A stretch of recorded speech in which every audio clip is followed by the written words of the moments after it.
Hello everyone, welcome to my studio. I'm Kristen Olson Stone. I got a new sketchbook.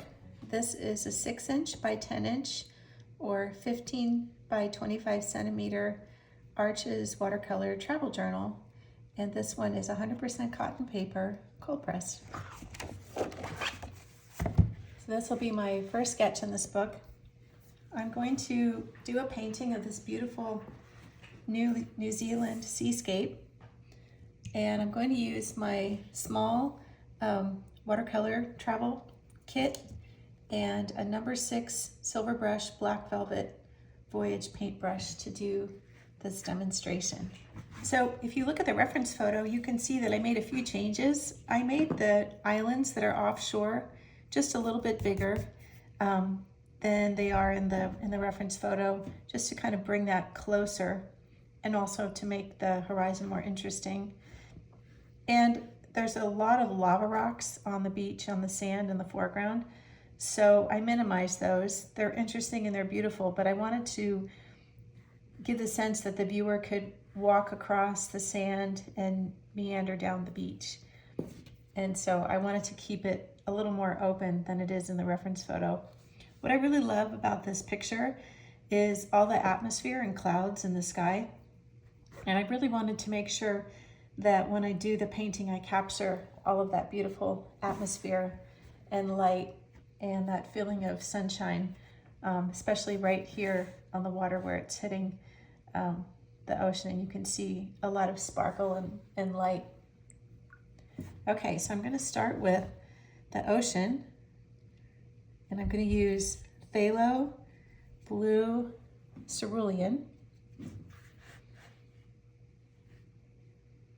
and make some pretty broad brush strokes. With these little sets, I like to do most of my color mixing on the paper. So I'm going to put this color down first by itself, and then I'm going to add some other colors to it while it's still wet.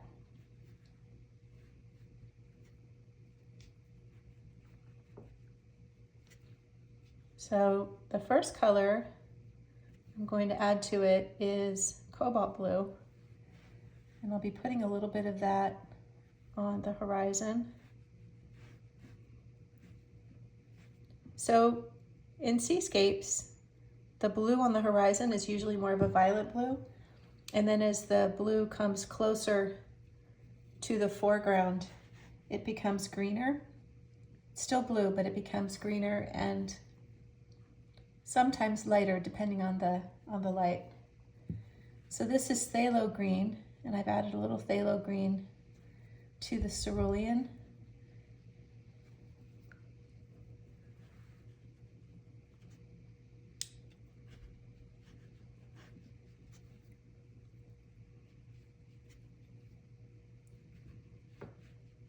Just blending that out. And I want to leave some little bits of white here.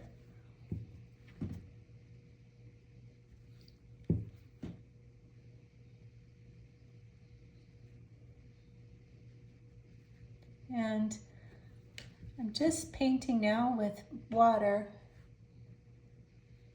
There's no color in my brush, so I'm just rinsing it in the water and just having the very faintest color show up here. Now, I want to make the water even greener, so I'm going to pick up some cadmium yellow lemon. And a little cadmium yellow lemon goes a long way. So I just want to put a tiny bit of it to make it even warmer.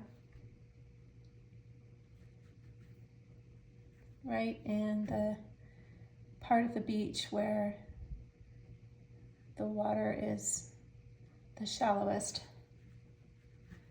And these are sea rocks that I'm painting around.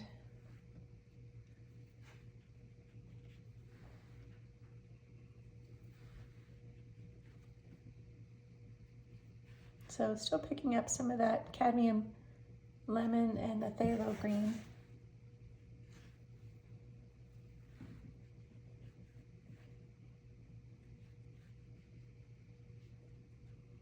And bringing that color right down to just above the top of the lava rocks.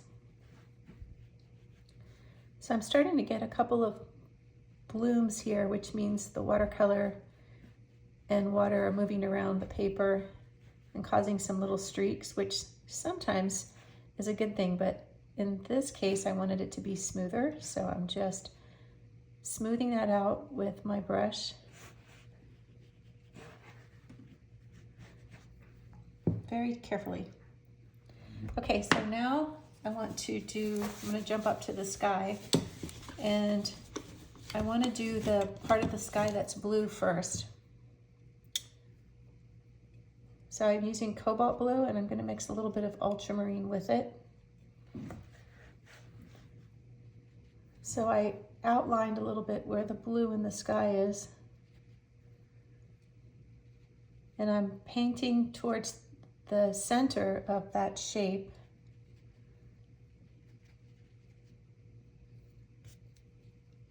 And going all the way to the side of the page. And now I'm going to come back with plain water and smooth out those edges. So just using plain water, and even though I rinsed my brush, there's a little bit of the blue mixture still in it. Now I'm picking up a little bit of paint, and that's okay. I want my sky to be really light and washy.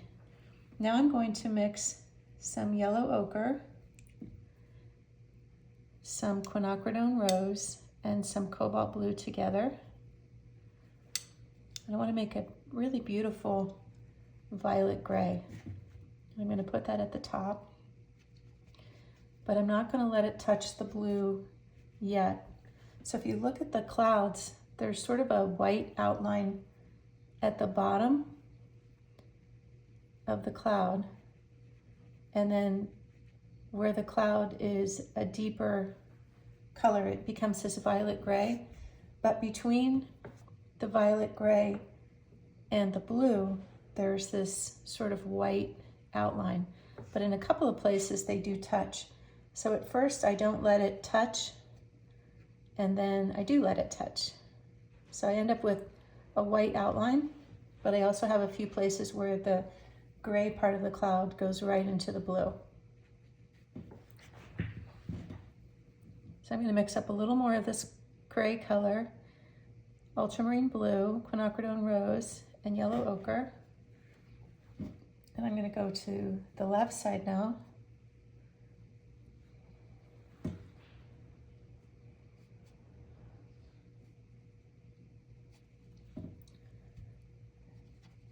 This is one of my favorite 3-color grays that I use for landscape painting, still life painting, anything. You need a nice natural looking gray that's not too purple, not too yellow, not too blue. It's the perfect mixture. So this cloud has quite a few sort of whitish looking holes in it.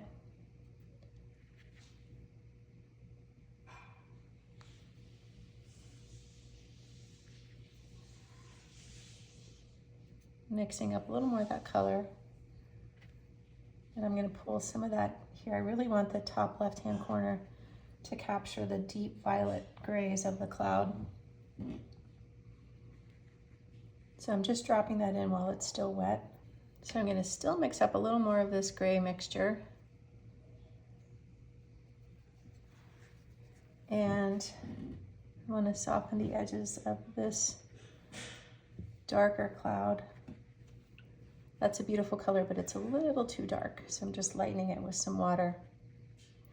So it's always better if you're going to lighten something or lift the color a little bit to use your brush and not use a paper towel. A lot of people blot with a paper towel, but it's much better if you can just use your brush and lift a little of the color that way. So this section of clouds, sort of like another layer of them in the sky, is a little bit darker, which makes more of a dramatic sky. And that is why I'm making this a deeper gray. And also, it's a little more blue. So with this 3-color gray mixture, you can make it more of a bluish gray by adding a bigger percentage of blue into the mixture, or pinkish or yellowish by adding some more yellow ochre. So I'm going all the way to the end of the paper. I've always loved Arches paper. It just makes painting easier. It's so beautiful. This is the cold press surface, and this book also comes in hot press, but it doesn't come in rough. And in my studio work, I really enjoy using the rough paper, but for that I get blocks or rolls. So this is a sketchbook, but cold press is fabulous. Okay, so now I'm going closer down to the bottom of the sky where it meets the ocean, and that has a little more pink in it.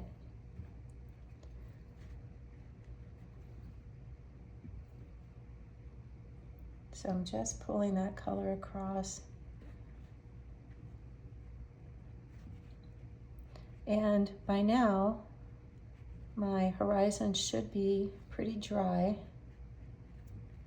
Yep, it is. So I'll pull this across, and I want to keep it very light. So in landscape painting, it's always handy to have a little bit of pink at the horizon. It kind of helps to create depth in your painting. So I'm bringing the color right down to the horizon, and I'm just going to soften that edge ever so slightly and soften the tops of the clouds. So edges get softer as they go back in space, and the top of the clouds are closer to us than the clouds that are near the horizon. So we want to make sure that those edges are a bit softer than the ones at the top. So I've got a few hard edges here where this gray meets the white, and I'm going to soften this edge a little bit too. And when I say soften, what I mean is I'm just touching the top of the watercolor, pushing it around a little bit with my brush with just water, so that where the paint dries on the paper, where the color meets the white of the paper, it's a softer edge, meaning it's become a lighter value.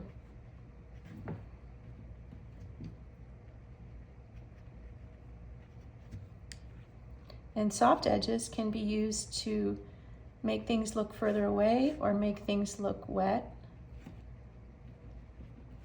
And it's a really useful tool, edge work, to be able to understand it. You can use it to create depth and interest in your work. Now I'm going to mix a little more cobalt blue. I'm just going to put a couple of extra strokes along the horizon, just to sort of give that impression of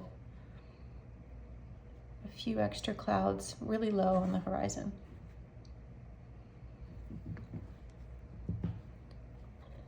So now I'm going to paint the islands that are in the distance. So I'm going to use ultramarine blue and quinacridone purple bluish. I wouldn't want to use the same color mixture that I use for the sky, because I want to make sure that they separate. If I use the same color mixture that I use for the sky, it would be hard for them to not visually read as clouds.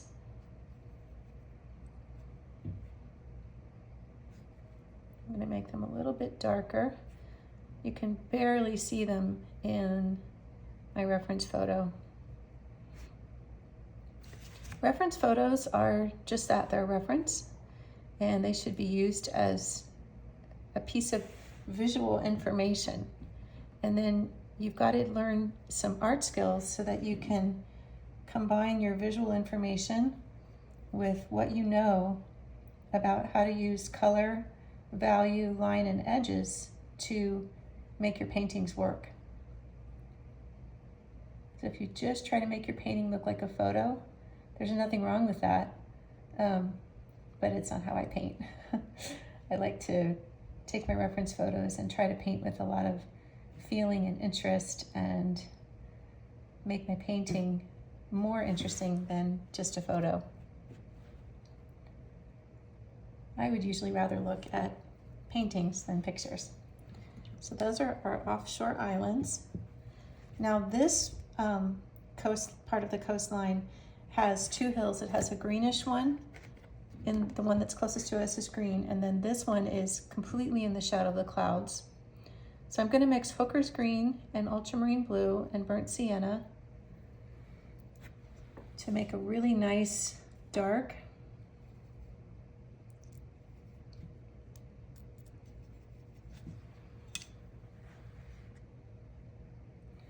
And it's a dark that's still natural looking, but we really need this deep, rich, dark hill. And you can see it'll change visually the way you perceive the values in the sky, looking at how dark this is. Because the darkness of this hill here makes the sky look even lighter, because everything's relative within the canvas. And I'm going to add a little more color to this. So I just picked up a little more of the color mixture and I'm just dropping it in with my brush. Next, I want to paint this part of the mountain that is a lighter, warmer green. So I'm going to wipe off my palette. And I'm going to use Azo Yellow Deep and Hooker's Green.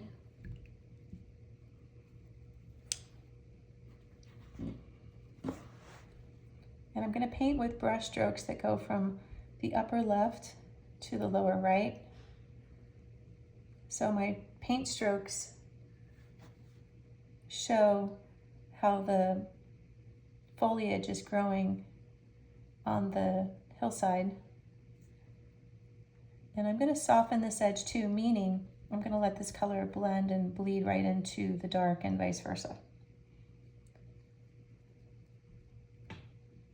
So the trees that are at the top of this hill are in silhouette against the sky, which means they should be made with the same deep color mixture that I used for the mountain on the right. And it also gives a little texture and interest to this shape. So I'm just making some deep color. So when something's in silhouette, meaning you're looking at something colorful with a bright light behind it, it loses its color.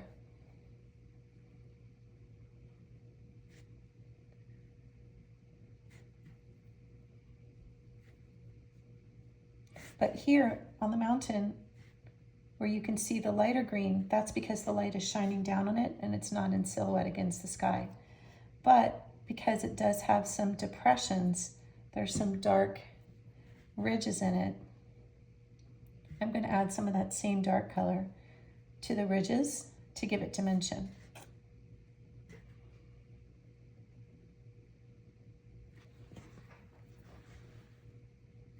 Okay. Next, I want to paint the lava rocks. So I'm going to use a mixture of colors for the lava rocks so that they don't all look the same. And I want them to have texture. They have deep lines in them. So I'm using ultramarine blue, quinacridone purple bluish, and burnt sienna. And then to some of them, I'm also going to add some yellow ochre. So I'm going to start with yellow ochre. And I'm going to start with this rock right here. I don't want to have too much yellow in my lava rocks because I'm going to be painting the sand with yellow ochre. And so I want to make sure that they separate. So I'm going to start with that yellow ochre, and now I'm going to pick up this darker color and put some of that in it. And I'm just letting it blend and sort of bleed into the yellow ochre from the bottom up to the top. Now I'm going to pick up some more bluish and some more ultramarine blue and some more quinacridone purple bluish. And I'm going to start this rock with that sort of violet color. And now I'm going to rinse my brush and pick up a little yellow ochre and put some of that in the top. So now these two rocks look very different. And I'm going to do the same thing with the ones on this side.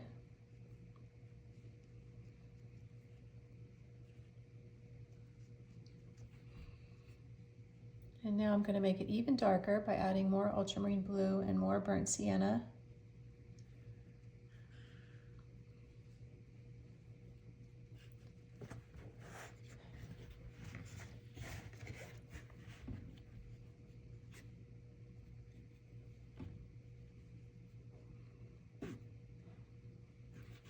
And make this one pretty dark down at the bottom.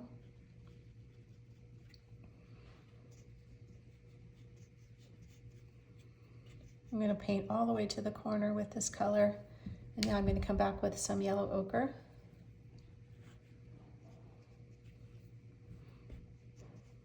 So it makes it a nice gray color when it mixes with the yellow ochre, makes it a nice light gray.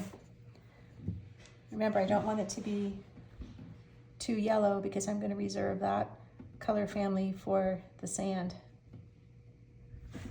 So when I paint, I usually paint the main elements first, and sometimes I save the sky for last, but because it's such a big part of this painting, I wanted to do that earlier. So here's some quinacridone rose, and I'm mixing that with the colors in this rock.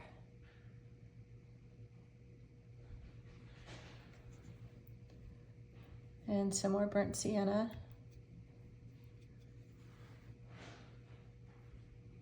Everybody thinks of lava rocks as being black, but sometimes they're gray and they come in different colors. It depends on what minerals are in the rocks when they come out. So I'm going to add some more blue.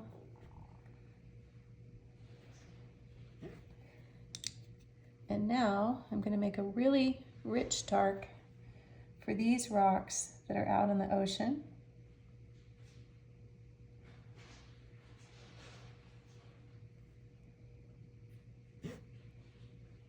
So because they're in the distance and they're more in silhouette against the lighter part of the water, they show up as black, just like those trees on top of the mountain up here, because they're in silhouette against the clouds.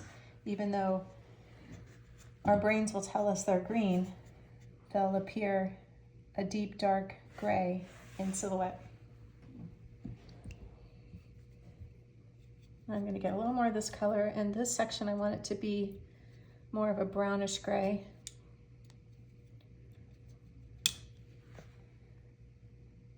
But these are going to be really dark too. So this is the section of lava that's right up against the ocean.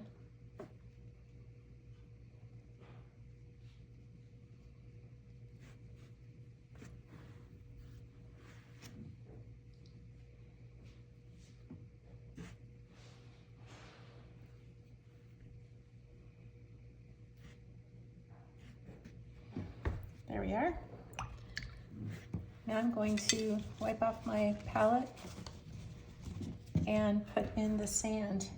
And after I put the sand in, I'm going to put some shadows that the rocks are casting.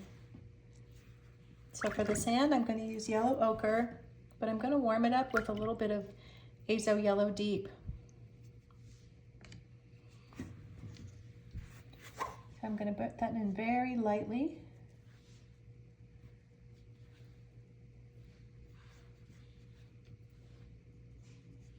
So I don't typically paint in big color washes.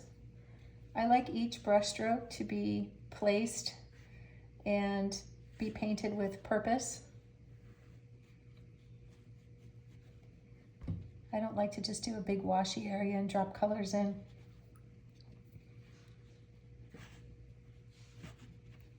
I think my style of painting could be called very painterly, and it's because I definitely pay a lot of attention to how I apply paint, and I definitely make texture, color, and so on really an important part of my artwork.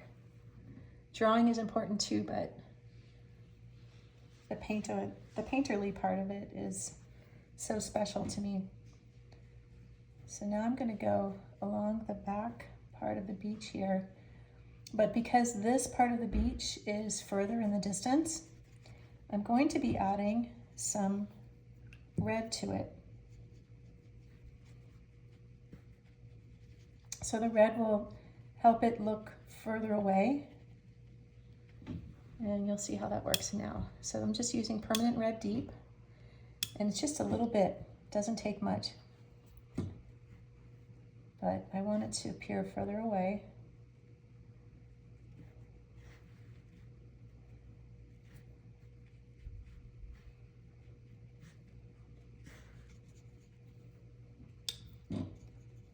Fill in my bottom corner here. Okay. And I think I'm going to add a little bit of yellow, azo yellow deep and burnt sienna to the foreground. I'm just going to add a few more strokes of this color to make it look like the sand has some texture and really warm it up even more and bring it forward. Sometimes paint looks like the perfect color when it's wet, but then when it starts to dry, it gets lighter. And so sometimes you have to just kind of watch how it's looking as it dries, and that's when you can decide to add more color. If you wait till it's completely dry, the colors that you apply on top don't always blend as well. So you've got to pay attention to it and keep looking at it while you're working on it. So while that's drying, I'm going to move on to this section of the beach.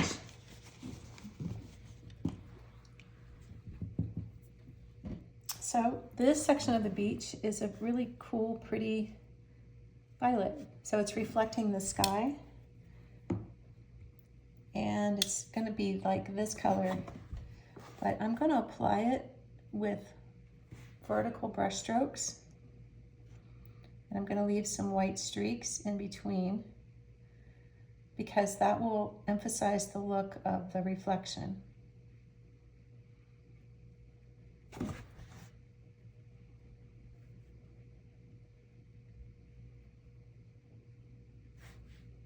So I'm going to go right along the edge of the little line that I drew.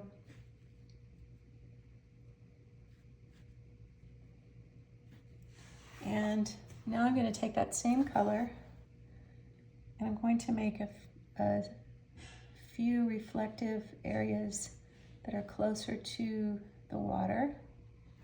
So I'm making a straight across stroke and then a couple of down strokes and straight across and so on.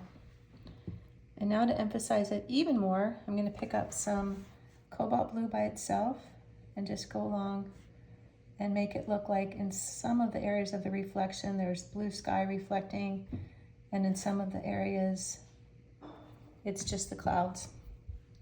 And that looks a little dark, so I just wipe my brush off and I'm just softening the edges. Wonder how many times I've used the word softening in this video. Okay, just a few.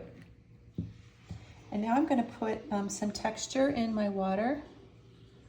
So I'm using some of the cerulean blue phthalo and phthalo green. And I'm going to just put in a few marks just to indicate that this is where there's a little movement in the water. And when you paint seascapes, it usually helps to have that in a section where there's a little bit of white at the top, and then just under the white it's darker, and then it smooths out.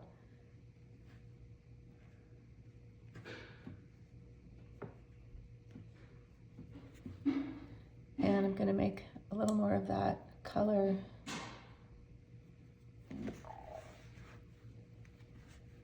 If you hear some noise in the background, that's my husband making tea. Okay, so near the lava rocks, I'm going to create a little motion. And just put a few more strokes of color going from left to right, just to give the water some movement. And I'm going to come back in now with some water and no paint, and just gently brush over those lines to soften those edges. So remember, soft edges also indicate wet edges and the look of movement. So by softening the edges, we'll make it look like the water's moving and the edges are wet, which of course they are because it's water. And just a few here in the front.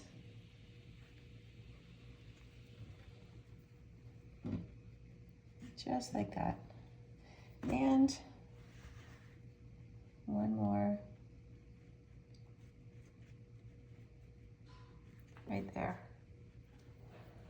So now it's time to paint the shadows that are being cast by the rocks. So I mixed up quinacridone, purple bluish, burnt sienna, and ultramarine blue. And I want to make sure that the shadows are not the same value as the rocks, because it's just the rock casting a shadow. If the shadow is too close to the color of the rocks, you won't be able to separate it visually from the rocks. So I want the rocks to be darker. So this is a similar color mixture that I used for the rocks.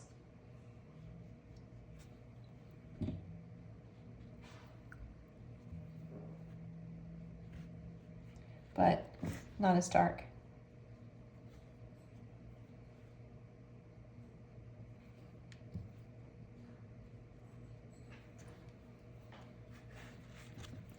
And I'll put a little more shadowing in here.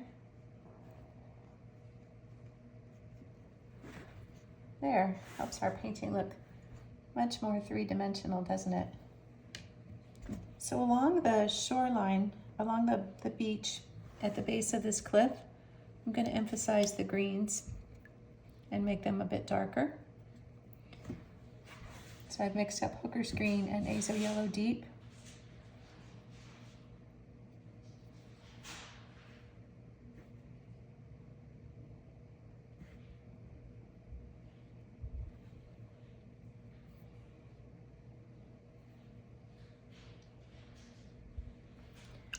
And now I'm going to soften that edge. That's my favorite word today. So another reason to soften an edge on a section of the painting like this is because I want to have some harder, sharper edges in the foreground and softer ones in the background so that they don't grab the viewer's attention and so that they continue to recede. I want that to look like it's really far away. I'm going to make a few more indications of different colors of green on the hillside now that this section has dried.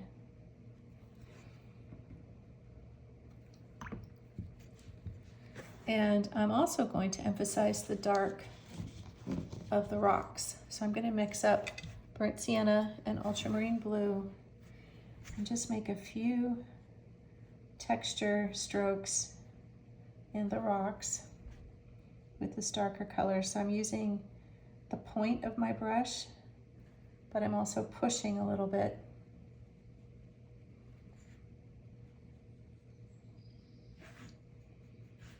And I want to give this one right at the bottom some nice texture lines.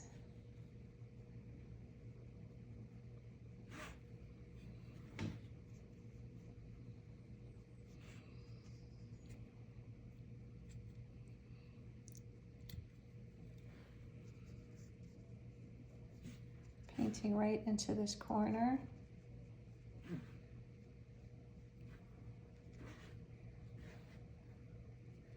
So you can only put so much detail on something this small, but these little details in a landscape, just showing some texture and rocks and things, is really important, I think.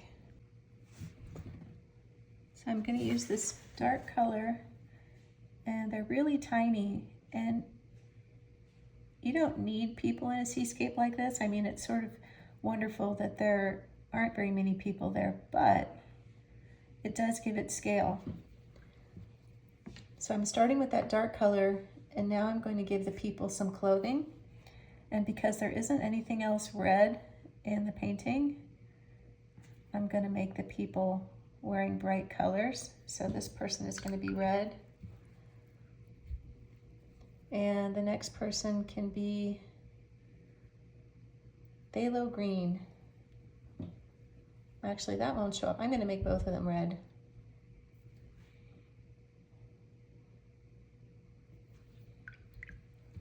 And I'm also going to put a little tiny shadow under them, cast reflection into the sand. And I just want to smooth that out.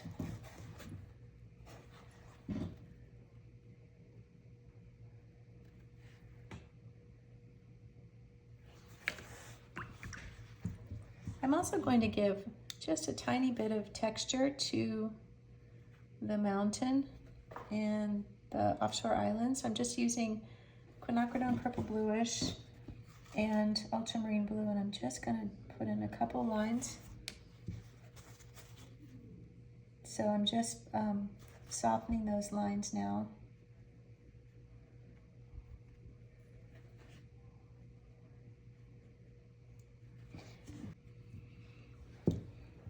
I'm going to go along the edge of the shoreline now with some yellow ochre and hooker's green and also some red,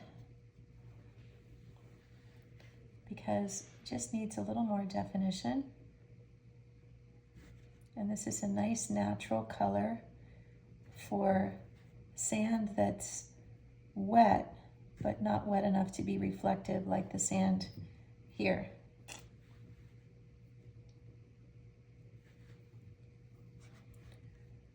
I'm going to go all along the edge here.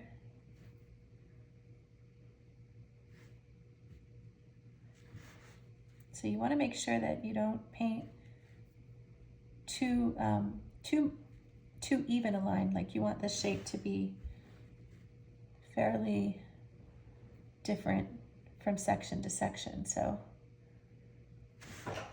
like this down here can be wider. And then I'm going to soften this edge with a little water.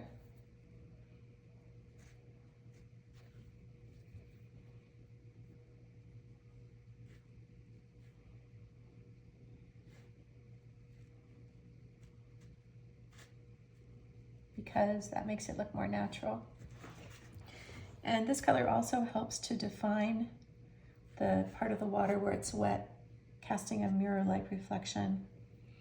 And the one other area I'm still not quite happy with is where my foliage is meeting the beach. So I'm just adding a couple more strokes of burnt sienna and permanent red deep, just to sort of make it look more real. And I'm going to pull some of that texture down onto the beach. People think of sand as being so smooth, but sand needs to have texture too. Since this paper is cold pressed, you can also take a dry brush and pull it across the sand. So when you have a dry brush, you're letting the texture of the paper pick up the paint from the brush, where the bits of paper that are bumpy are sticking up. So you have to have kind of a light touch to get that effect, but it's very pretty, and it's a great way to add texture to your paintings. And I just felt like our sand needed a little bit of texture in the foreground.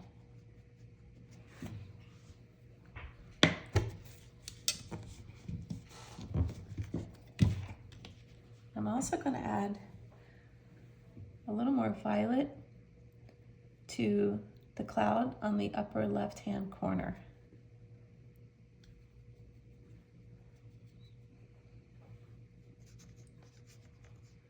So this mixture is the same three colors, but it has more pink and yellow ochre in it. than some of the other sections. And I told you at the beginning that this painting is really about, I want to really capture the effect of the big open sky and that feeling of atmosphere. And I kind of felt like my sky on the upper left-hand corner could use a little more of that color just to emphasize the atmosphere. I don't want it to be too heavy, but just to capture a little more of that look of warm sunlight kind of pushing through the clouds.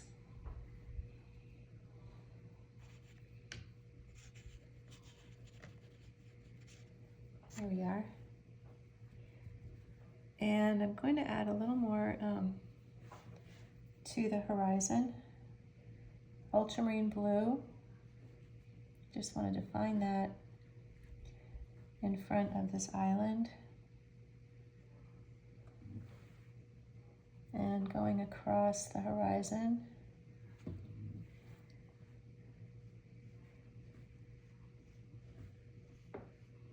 Sometimes these little details that you add can really make your painting. It's hard to know when to call your painting finished, but you don't want it to look unfinished either. You don't want it to look overworked or unfinished.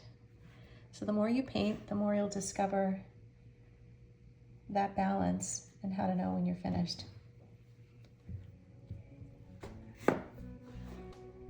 Okay, thanks for watching. I hope you enjoyed this painting video and learned some new watercolor techniques that'll help you make beautiful landscapes and seascapes. If you haven't already done so, please take a minute to like this video, leave me a comment, and subscribe to my channel. Happy sketching!